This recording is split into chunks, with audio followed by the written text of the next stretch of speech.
Hey everyone, today I'm going to go over a whole bunch of documentary DVDs that I've collected over the years. I have them all divided into different piles, and I'm already forgetting which ones are supposed to be which, so I guess first I'll go over like odds and ends ones. So first up, here we got this thing, Explore.org Endangered Animals. This was like a free thing that came in the mail once.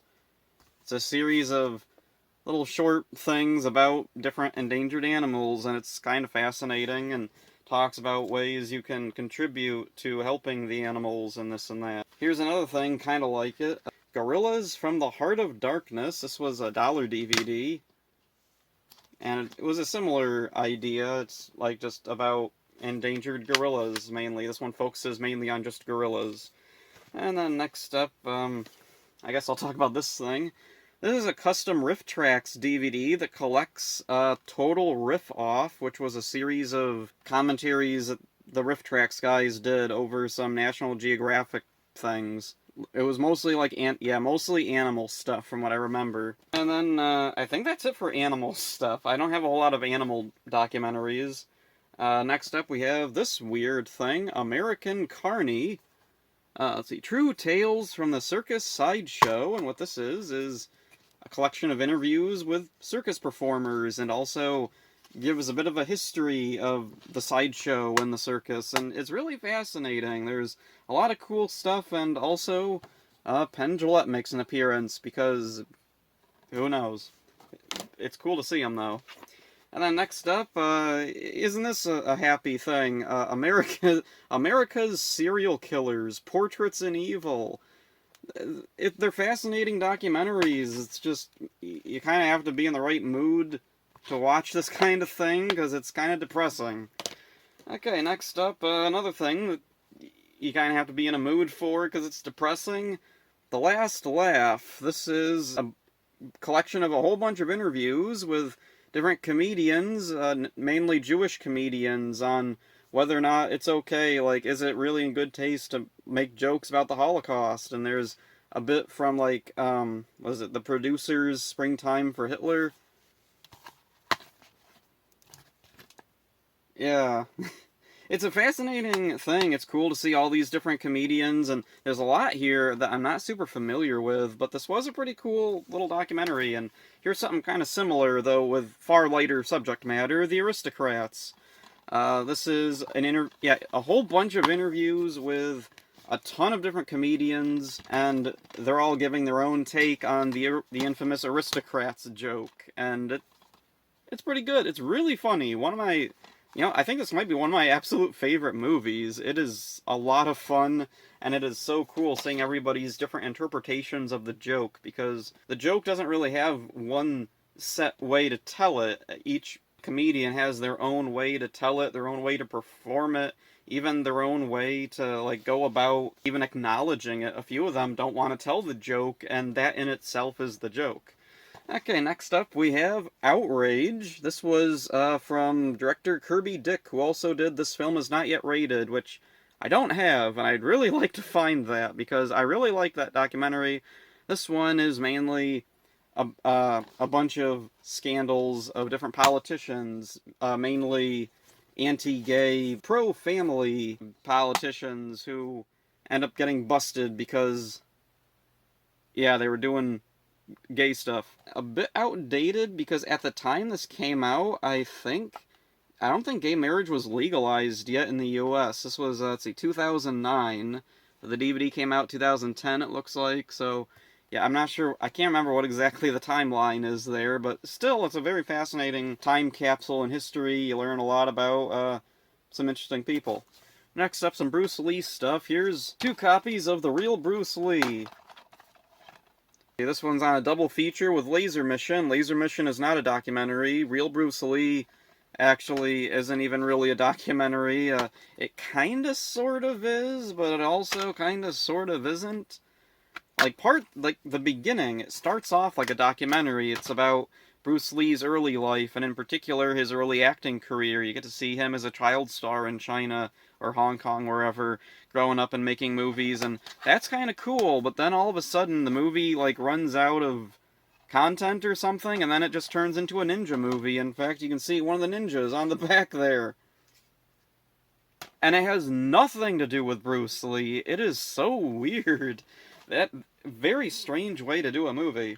And then next up, we have an actual Bruce Lee documentary, which I don't remember a thing about. I know I watched this, but I don't remember anything about it. Full screen, 52 minutes. Okay. I didn't remember it being so short. Okay, there's also another Bruce Lee documentary, which I don't have anymore, and I don't have it anymore because some of it was good. Like, it starts off talking about Bruce Lee, there's interviews with friends, family, actors he worked with, there's information about the movies he made, and the impact he had, and his philosophy and martial arts and all that, and then all of a sudden it stops, like it stops completely dead to shift completely into talking about MMA or something. And I was like, what in the world? Why are they going into all this crap about MMA? Like, the loose link it has is that Bruce Lee's martial arts combined different styles, and that's kind of what MMA is, sort of. And so I looked at the back of it, oh, it's produced by MMA or whoever. So it's like, oh, okay, that's why it... So I was kind of irritated by that one. Alright, next up, I'll talk about some music stuff. It's all Ramones. So here we got, Impact, Songs That Changed the World, I Wanna Be Sedated. This is a kind of short documentary, only a little over a half hour, and it's only about the song I Wanna Be Sedated. There is a brief, teeny tiny history of the Ramones as a band, them forming, performing at CBGBs and all this and that, and then it goes into I Wanna Be Sedated, which according to this is the most culturally relevant Ramones song and the one with the most impact on the world, I guess. It's very niche, extremely specific. I don't exactly know what the purpose of this was. It's cool. I like the Ramones. I like I Wanna Be Sedated, but this was a very odd choice. Next up, we have a bit more of a standard documentary, Ramones Raw. This collects a bunch of concert footage, behind-the-scenes footage, them in their cars getting attacked by fans, and then there's some Night of the Living Dead footage mixed in, which is pretty funny. But the cool thing with this is all the tons of bonus features. When I was a teenager, I was super into the Ramones, and this DVD was like my Bible to me, because holy crap, there is so much here. There's a commentary with Johnny and Marky Ramone, that's really cool. John Cafiero, who I think was, crap, I can't remember how he was involved, but yeah. And then, let's see, live show in Italy, 8 TV appearances, 18 deleted scenes, 12 hidden Easter eggs. Oh, okay, John Cafiero was the director, alright. One of the weird things on here is a show, Steam Pipe Alley. Oh yeah, and then there's all these little commercial bumper clips from some channel with Gilbert Gottfried as the 5th Ramone, and it's all pretty entertaining. I love that, all that stuff. And then here we got End of the Century, Story of the Ramones, which is, I think, probably the best known Ramones documentary, though to me it's just kind of, like, it's fine. I like that one better just because it's a bit more fun. This one is, just, I don't know, kind of straightforward and a little dry in spots, I guess. But there's still some cool stuff in here. I love the Ramones. So, right here is a bunch of Bigfoot and alien documentaries. I'll talk about the Bigfoot ones first. Here we've got a triple feature of Bigfoot documentaries. Let's see. American Sasquatch Hunters, Bigfoot in America. These aren't very good at all. Discovering Bigfoot, Hunting Sasquatch. I think it's Discovering Bigfoot, which is, like, kind of okay. As a documentary, it's, I don't know. And then the other ones were just pretty boring. Not a whole lot going on there. And then here we got Bigfoot Down Under, which is all about the Australian Bigfoot, Yowie. I don't remember anything about this. I don't know if I've actually watched this or not. Like, I must have. I've had this for years, but yeah, I don't know. And here we got Beast Legends, which is supposedly true accounts of monster encounters accompanied by some really terrible recreations. Oh, and the box is falling apart. Wonderful. See, I think I got this from a dollar store, and then I switched the box around. So, yeah, it's in a crappy box, because that's how much I cared about this movie. Okay, and here we got Elusive, Bigfoot Abroad, which, let's see, what is this? The UK... Okay, I guess it's just the UK. I thought it was gonna be like Bigfoot's around the world, Bigfoot-type cryptids, but no, apparently it's just the UK. Alright, so it's not very in-depth, it doesn't go very far. And then here we got Bigfoot the Evidence Files. Interviews with a whole bunch of different Bigfoot researchers. Oh, and it came with a cool little art card of a Yeti there. Isn't that neat? Is there anything on the back of it? No. But that's a cool picture. I know I watched this, and it was pretty good from what I remember, but yeah, I don't remember anything about it because it was like years ago when I last watched this. And here we got the Flatwoods Monster Case, which does not need to be a DVD. This could be a CD, because all it is like just a slideshow with people talking. The audio is 35 minutes long and will thrill UFO and paranormal buffs everywhere. Like, it is fascinating stuff. I don't know why it needed a DVD. And next up here we got UFOs and Aliens, Evidence That Cannot Be Denied. I don't remember anything about this. I don't remember if this was all one thing, or if it was multiple documentaries. There are multiple chapters listed on the back. Making Contact, Alien Life Forms, Saucer Tech. Are these all part of the same... Okay, yeah, it's 3 different movies. Approximate length, 3.5 hours, so... I'm hoping those are 3 separate chapters, or 3 separate movies. And then this is a weird one, the Montauk Chronicles, which is all about, like, a very specific case. There were apparently cases of disappearing children or something, and there's a theory that it was aliens, or it was the government conspiring with aliens, or some weird thing. This is a very bizarre documentary that goes all over the place, and it's kind of hard to follow, because I think you already need to be pretty deep into this Montauk thing. It kind of bums me out a little bit, because this is talking about some, like, real-life, child disappearances, human disappearances, and I don't know, that kind of bums me out. Can't we just talk about Roswell and, like, UFO sightings where no one went missing or anything? Where it's just kind of fun? This is kind of getting too close to home. Alright, next up we have, Secrets of UFOs, Roswell UFO Crash. What really happened at Roswell? And this, I think this might have actually been a $1 DVD. I don't know for sure. 50 minutes, Grizzly Adams Family Entertainment. Okay. You know, I can't remember if I must have watched this, but I don't remember anything about it again. Oh, and here's a weird thing. Amazing Mysteries Collectors Series, Ancient Prophets, and it's Dove Foundation approved. Huh. I don't know if that's a good sign or not. Kind of weird that they'd approve something like this, but sure. It's another Grizzly Adams Family Entertainment thing. That's weird. I think my grandfather watched this. I don't think I ever actually watched it myself. Alright, moving on to, here's a bunch of stuff about the makings of different movies. First up, we have these silly things. Destination Forks and Twilight in Forks. These are supposedly documentaries about the filming locations of the Twilight movies, specifically the first couple of them. And, they're kind of entertaining. There's some interesting stuff in there, but the problem, at least in Destination Forks, an hour in or something like that, we run out of movie, and the last, 10 to 15 minutes of the movie is just a road.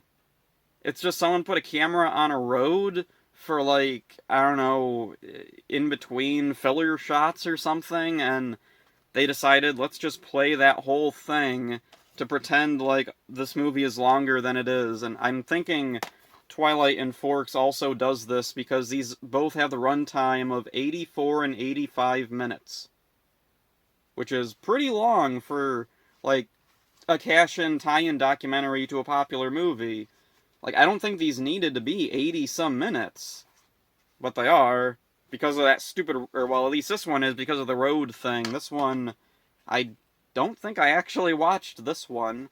At one point, I considered doing a video on this, but I just couldn't really think of enough to say about it, because it's a fairly entertaining documentary. We get to meet some of the people who live in Forks, and the location that was used for Forks in the Twilight movies, and some people whose houses were used for this or that, and like, oh hey, we have one of the props here, isn't that cool? And yeah, that's all pretty fascinating, but then that road thing at the end. Also, before the road thing, there's a part where it's just a bunch of fans going to the theater to watch the new Twilight movie. This could have been time spent with the family who owned that one house or something. And here we got Electric Boogaloo, The Wild Untold Story of Canon Films.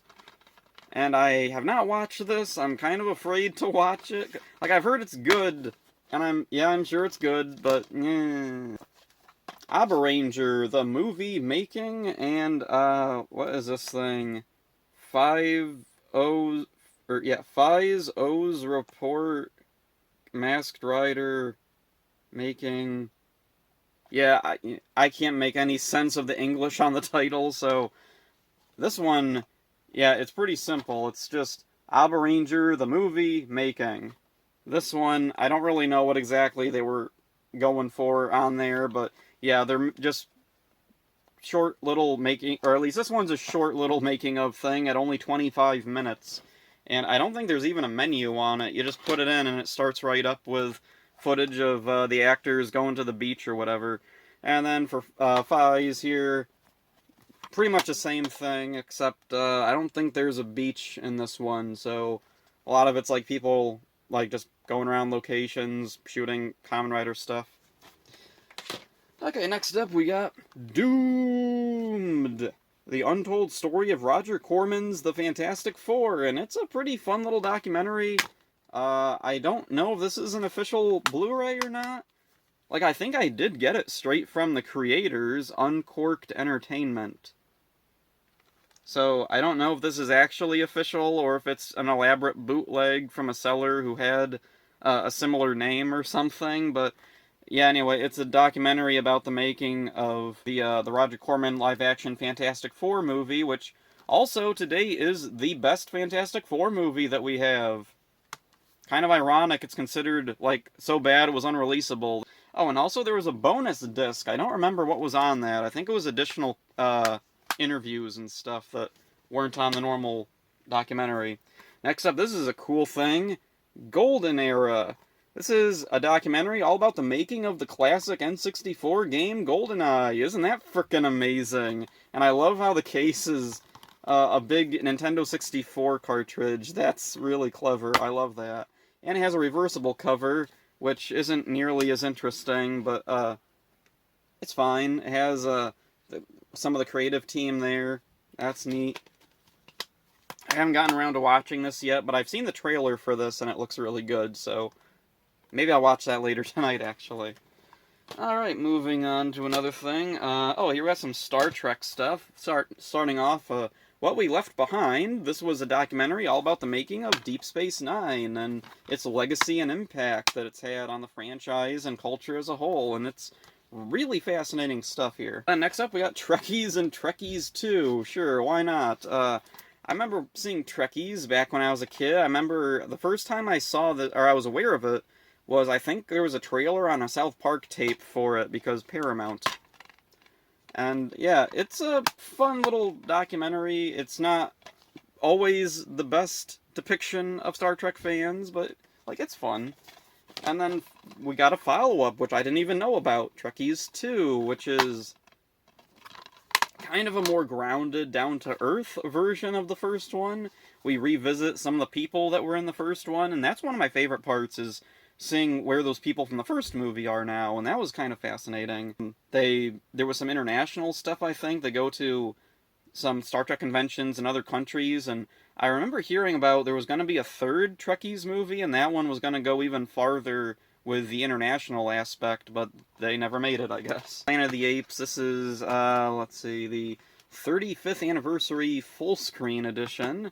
Despite this being the full screen, the documentary behind the Planet of the Apes, which is included as a bonus, let's see. Okay, yeah, it just says Planet of the... And it still says full screen on the disc, even though I think behind the Planet of the Apes is widescreen only. I can't remember for sure, but I think that's how it is. It's hosted by Roddy McDowall, who played Cornelius and Caesar in the Planet of the Apes movies. He goes over the making of all 5 of the original Planet of the Apes movies, as well as the TV show, and I think that documentary was made as a lead-up to the Tim Burton remake. The Texas Chainsaw Massacre, A Family Portrait Revisited. This is a bunch of interviews with people from the original Texas Chainsaw Massacre, talking about the making of the movie, their experiences while making the movie, and some of that's pretty cool. I think this is included as a bonus on some of the newer Texas DVDs that they've done. And then next up, Wolfman's Got Nards, a documentary. The Monster Squad and its fan base get the documentary they deserve. So yeah, this is a documentary about the Monster Squad, mainly about how it built up a cult audience over the years. When it initially released, it was a bit of a flop, and it didn't really take off. It was kind of an underground movie, but as the years have gone on, it's become a beloved classic. Oh, and it's kind of appropriate because it's Halloween night, the day I'm talking about this. The Haunted World of Ed Wood Jr., yay! Or Edward D. Wood Jr., this is a documentary. It's got a bunch of interviews with family, friends, actors, and crew who worked with Ed Wood over the years, and it's a pretty fascinating look into his life. We learn some cool stuff, and there's a ton of bonus features, including a Western short film that he did, which is really fascinating. And then next up, I got a bunch of Friday the 13th stuff. First up is Crystal Lake Memories, the Blu-ray DVD edition.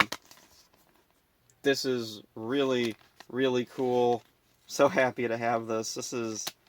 Man, I used to watch this constantly. So, yeah, it's the Blu-ray version of the Crystal Lake Memories book. There's a ton of interviews with cast, crew, fans, just everybody across the board about every single Friday the 13th thing, even the remake. Even the TV show has a segment on here, and that is really cool that that was included. And then next up we have another Friday the 13th documentary. His name was Jason. This is the 2-disc version. There's another one that only has 1 disc. Oh, and also I wrote down what the bonus features were, because there's no full list of bonus features anywhere. Let's see, and then there's, what is this? Oh, it's a little coupon for the 2009 movie. One of the cool things with this is the ton of bonus features. There are so many bonus features on this. There's even fan films, which is really nice. Okay, next up is a documentary all about Kane Hodder, who played Jason in a couple of the Friday the 13th movies. To Hell and Back, the Kane Hodder story. This is all about his career as a stuntman, overcoming accidents, and going on to be Jason, and... Oh, cover's falling out there. And now it's popping up the front. Okay, the annoying thing with this, the cover doesn't really fit in the plastic right. Like, it's coming up over the plastic here. I think this might have been intended for a DVD, but it's only a Blu-ray. Okay, whatever, weird. Anyway, good documentary. It's really cool if you're a fan of Kane Hodder. Oh, and there's a list of a whole bunch of the movies he's been all over the cover there. That's a neat touch. Next up, a bunch of Nightmare on Elm Street stuff. Here we got the Nightmare Series Encyclopedia. This came with a box set of Nightmare on Elm Street DVDs, and this has a bunch of interviews with people about all the different movies, or at least the first one. I don't remember what exactly was on there. And then here we got Never Sleep Again, which is basically the Nightmare on Elm Street version of that Crystal Lake Memories DVD. It's got like a lot of the same cast and crew, and there's even a gag at the end, which is, yeah, taken from this. Next up here we got Scream Queen. This was all about Mark Patton, the star of Nightmare on Elm Street 2, and his experience on that movie, and challenges he faced in his life afterwards, and it's really fascinating, really good movie, especially because I really like Nightmare on Elm Street 2. Also, the cover's great. Love the cover. Love the artwork on that glove there. That is neat. And then next up here we got Scary Stories. This is a documentary all about the Alan Schwartz Scary Stories to Tell in the Dark books. This came out, I think, around the same time as the movie. Unfortunately, that never got a sequel. Anyway, this doesn't really focus anything on the movie. It's purely about the books, and there's interviews with a bunch of children's book authors talking about the stories and the books, and there's interviews with librarians and people who grew up with the books, and the author himself. It's all really cool, and then there's stuff about the artwork, which the artwork really, like, made those books. I don't think they would be the same without that iconic artwork, and I'm glad they had, like, a recreation of it on the cover there. That is nice. And then next up we have, let's see, Halloween Makeup and Effects. Let's see, we have a Tom Savini thing, Horror Effects, and then Dick Smith's Monster Makeup, and then Zombie Jamboree, which is just a bunch of footage from a horror convention, I think. And we got a couple of A&E History Channel thingies. Here we got a documentary about poltergeists, and here's one about vampires. Neat. I don't know why one says A&E and the other says History Channel. They're like the same thing. History Channel is part of A&E, isn't it? Alright, moving on from there. Here we got a whole bunch of TV show stuff. First up is Sesame Street's Being Elmo. This is a documentary all about the life of Kevin Clash, who voices and puppeteers Elmo, and it's mainly just Elmo. There's like one shot of him as the baby on dinosaurs, and then nothing else. Nothing about Splinter from Ninja Turtles, nothing about anything else he's done. Which is kind of unfortunate, because, yeah, Elmo's cool and all, but I kind of wanted to hear what he had to say about being Splinter in the Ninja Turtles movies. It's an okay movie. And then next up we got some My Little Pony stuff. Here we got A Brony Tale and Bronies. Yay! I think they were trying to go for a Trekkies thing with these, but, yeah. I don't know what to say about them. They're fine. I think, they were made at just the right time, especially this one. This one came out at just the right time. The fandom was, at its highest. The hype was high, and everybody was still, in love with the show. It hadn't kind of gone downhill or anything yet. Fans weren't super split about anything, except maybe Equestria Girls, which, 2013, was it even out by then? When did the first Equestria Girls come out? I think that might have been a year or two later. And then, Brony Tale is 2014, so it's a little further into the series. And then here we got some Mr. Rogers stuff. First up we have It's You I Like, which is crazy short at only an hour long. And, let's see, includes over 30 minutes of bonus video, which they probably should just put in the movie, because there's no reason it should be that short. Oh, and one of the neat things, there's a bunch of stars they interview, including Michael Keaton, who apparently actually worked on the Mr. Rogers show. Neat. And then here we have another one, Won't You Be My Neighbor, another thing all about Mr. Rogers' neighborhood. It's cool. What exactly was this one about? I think it was about the same as the other one, just some different perspectives, and this next one is really unique. Here we got Speedy Delivery. This one specifically is about David Newell, who played Mr. McFeely, the mailman, and oh, this was a neat thing. It came with a note from the filmmakers. That was really cool. So yeah, this one was definitely a really fascinating movie, because Mr. McFeely was my favorite character on the show when I was a kid. So it was really cool that there's a documentary all about him, and we have a bunch of interviews with David Newell about his experience working on the show, and keeping the name of Mr. Rogers around even after Mr. Rogers himself had passed away. We still have David Newell out there playing Mr. McFeely and keeping the show around. Next up is a really cool thing, In Search Of. First up we have In Search of Ancient Astronauts, narrated by Rod Serling. This is a DVD-R. I don't know where it came from. Let's see. P2D2 Studios and Distribution. Okay. So I'm not sure if this is like an official thing or not, or if this was some kind of made-on-demand thing. But it's kind of cool. There's a couple other made-for-TV, like movie-length documentaries of In Search of made, but I don't have those on DVD, just this one. And then right here is the actual In Search of TV show, hosted by Leonard Nimoy. It's every single season of the show, every single episode, and that's really cool. On the back of it, there's a weird thing where it says, let's see, this 18-disc set also includes the 2002 version featuring Mitch Pileggi. It doesn't. That's nowhere on here. I don't even know if there's 18 discs. Let me take a look here. Let's see, six. Okay, it is 18 discs, but that Mitch Pileggi show was not included, so I don't know what they're talking about. I know there's different versions of this set, so maybe this came from one of those other sets. They just copy-pasted it onto here and didn't bother to actually read what it said. Also, there was a weird mistake on one of the discs. Where is it? Oh, there it is. For disc 2 of season 5, they have the wrong episode list. They copied the first disc's episode list there, so I wrote down the titles and stuck it on there myself. Next up, we have Penn and Teller's bullshit, or BS if you're buying these at Walmart.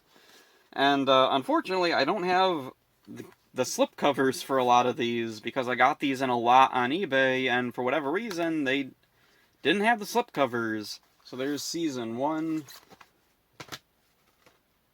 There's season 2, and these were apparently the ones bought at Walmart where they wouldn't write out bullshit, so it's just BS. And then same with the third season, just BS. But then the fourth season is back to being allowed to be bullshit, except for on the cover. They have the fourth season covering up the shit part of the title, but the full thing is on the spine, so I don't know what the logic is there. And then, yeah, season 5, they were allowed to just put bullshit on the cover. And then volume 6, 7, and 8 is back to just being BS. This next thing, it's not exactly a documentary show, but I don't know when else I'll get to talk about it. Here we got the two Coreys. Teeny tiny image up in the corner of this box. So this is a collection of the two Coreys reality show, which was a show that followed the lives of Corey Feldman and Corey Haim for a while. And also this came from this website, I guess, or this person.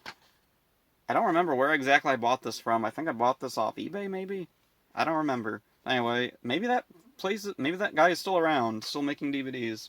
This is appropriate for Halloween. Well, it's Halloween when I'm shooting this. You won't see this until a while afterwards.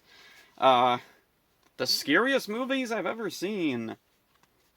Michael Moore movies. I've never been afraid of horror movies or scared by horror movies, but yeah, watching documentaries, that kind of freaks me out. So yeah, let's go over the Michael Moore documentaries I got.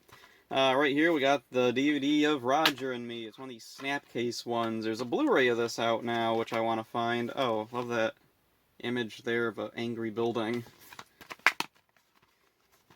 Oh, this was the first Michael Moore movie I saw. I actually saw this back in school. We saw this in social studies. And we had to write like a report on it or something. And then, oh, this one's not a documentary. Also, it's got sticky stuff all over it. I don't know what happened. Something leaked on this. It's a Michael Moore movie, but it's not a documentary. I think this is his only movie that's not a documentary, Canadian Bacon, which is inspired by, like, some of his experience being a documentarian. But it's not a documentary. It's just a silly movie with John Candy. And anyway, right here we have the big one. I don't remember much about this one. I think this was I think this was a lot of stuff from his TV Nation show, actually. And then here we got Bowling for Columbine, which is probably one of his most well-known movies, talking about gun culture in America, and in particular, the Columbine massacre. And there's a Criterion version of this, which I'd like to find. And here we got Fahrenheit 9/11, which was all about 9/11. And then right here we have Slacker Uprising, which is all about the youth of America being called slackers, and are they actually slackers? And then here we got Sicko about the healthcare system, which, yeah, this is one of the ones where I was like, wow, that's freaking terrifying and scared me more than any horror movie I'd ever seen. And then here we got Capitalism, a Love Story, which is another terrifying movie because of... Oh, and it's also the only one I have in a slipcover. That's neat. And then here we got Where to Invade Next, which is, okay. And then, let's see, I think this is his latest movie, Fahrenheit 11/9, about, Trump's presidency, although mainly it's just about, how it got to that point. And then here we got 2 volumes of The Awful Truth, his second TV show after TV Nation. There's a ton of different releases of this show for some reason. I guess it was really popular. So I think that's all the documentaries I have. I don't think there's any more. There's some that I know I want to find. Let's see. Oh yeah, The Times of Harvey Milk. I have that one saved on an SD card, and I think it's like a Blu-ray rip or something, because it has the Criterion logo pop up at the beginning. It's a really fascinating documentary about the life and impact that Harvey Milk had on American politics and in the gay rights movements. This film is not yet rated. I mentioned back when I talked about the Outrage movie. That was a really good movie all about the MPAA and finding out who they are, why they make the decisions they do when rating movies. There's another documentary I'd love to find. We're Off to See the Munchkins, which is a Wizard of Oz documentary, kind of. It's a bunch of interviews with surviving Munchkin actors. It was made back in 1989 or 1990, I think. There's a tape of it. I don't know if there's a DVD of it. I don't know if it's ever gotten like a re-release, or like it could be put out as a bonus on a Wizard of Oz Blu-ray or something maybe. But I've never like seen it anywhere. As far as I know, it only has a tape release, which I don't have, but it is for free on YouTube, so that's cool. And it's a really fascinating documentary. And there aren't any others off the top of my head I can think of that I really want to find right away, although I do like documentaries. So, yeah, eventually in the future, maybe I'll update this video after I find some more. So, that's it for this one. Hope you enjoyed it. See ya.